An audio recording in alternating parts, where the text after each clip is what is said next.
ಎಲ್ಲರಿಗೂ ನಮಸ್ಕಾರ. ಮಂತ್ರದವರು ಹೊಸದಾಗಿ ಒಂದು ಆರ್ ಡಿ ಸರ್ವಿಸ್ ಬಿಟ್ಟಿದ್ದಾರೆ ನೋಡಿ, 1.4.0 ಅಂತ. ಇದನ್ನು ವಾಟ್ಸಪ್ ವೆಬ್ಬಲ್ಲಿ ಹಾಕೊಂಬಿಟ್ಟು ನಾನು ಕಳಿಸಿರೋ ಡ್ರೈವರ್ನ ವಾಟ್ಸಪ್ ವೆಬ್ ಹಾಕೊಂಬಿಟ್ಟು ನೋಡಿ, ಈ ಥರ ಡೌನ್ಲೋಡ್ ಮಾಡ್ಕೊಳ್ಳಿ. ಡೌನ್ಲೋಡ್ ಆದಮೇಲೆ ಅದು ಇಲ್ಲಿ ಬರುತ್ತೆ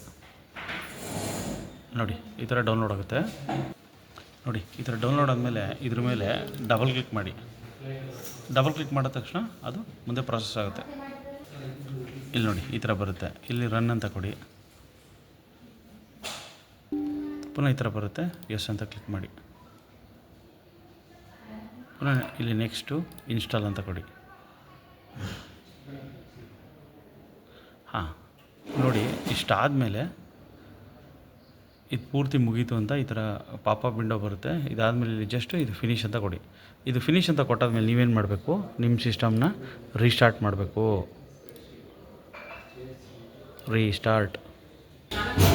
ಹಾಂ ನೋಡಿ, ರೀಸ್ಟಾರ್ಟ್ ಆಯಿತು. ರೀಸ್ಟಾರ್ಟ್ ಆದಮೇಲೆ ಆ್ಯಸ್ ಯೂಶುವಲ್ ಸರ್ವಿಸಸ್ಗೆ ಹೋಗ್ಬಿಟ್ಟು ಮಂತ್ರನ ಸ್ಟಾರ್ಟ್ ಮಾಡೋದಷ್ಟೇ, ರೀಸ್ಟಾರ್ಟ್ ಕೊಡೋದು. ನೋಡಿ, services.msc ಅಂತ ಟೈಪ್ ಮಾಡಿದೆ, ಇಲ್ಲಿ ಓಪನ್ ಆಯಿತು. ಇಲ್ಲಿ ಕ್ಲಿಕ್ ಮಾಡಿದೆ, ಇಲ್ಲಿ ಎಮ್ ಅಂತ ಕ್ಲಿಕ್ ಮಾಡಿದೆ. ಮಂತ್ರ ನೋಡಿ, ಇಲ್ಲಿ ಎಮ್ ಮಾತ್ರ L1 DM ಬಂತು. ಇದನ್ನು ಏನು ಮಾಡೋದು, ಜಸ್ಟ್ ಇಲ್ಲಿ ರೀಸ್ಟಾರ್ಟ್ ಅಂತ ಕೊಡೋದು. ಈ ರೀಸ್ಟಾರ್ಟ್ ಅಂತ ಕೊಟ್ಟ ತಕ್ಷಣ ಇಲ್ಲಿ ಇದು ಬರುತ್ತೆ ನೋಡಿ, ರೀಸ್ಟಾರ್ಟ್ ಆಗ್ತಾಯಿದೆ ಮಂತ್ರ. ನೋಡಿ, ಆರ್ ಡಿ ಸರ್ವಿಸ್ ಸ್ಟಾರ್ಟ್ ಆಗ್ತಾಯಿದೆ ನೋಡಿ. ಡಿವೈಸ್ ಅಟ್ಯಾಚ್ಡು ನೋಡಿ, framework is ready to use. So ಇನ್ನು ಮಂತ್ರ ವರ್ಕ್ ಆಗುತ್ತೆ. ಸೊ ದಯವಿಟ್ಟು ಎಲ್ಲರೂ ಈ ಥರ ಮಾಡ್ಕೊಳ್ಳಿ. ಇವತ್ತಿನ ಡೇಟ್ ಬಂದುಬಿಟ್ಟು 16/8/2025. Thank you.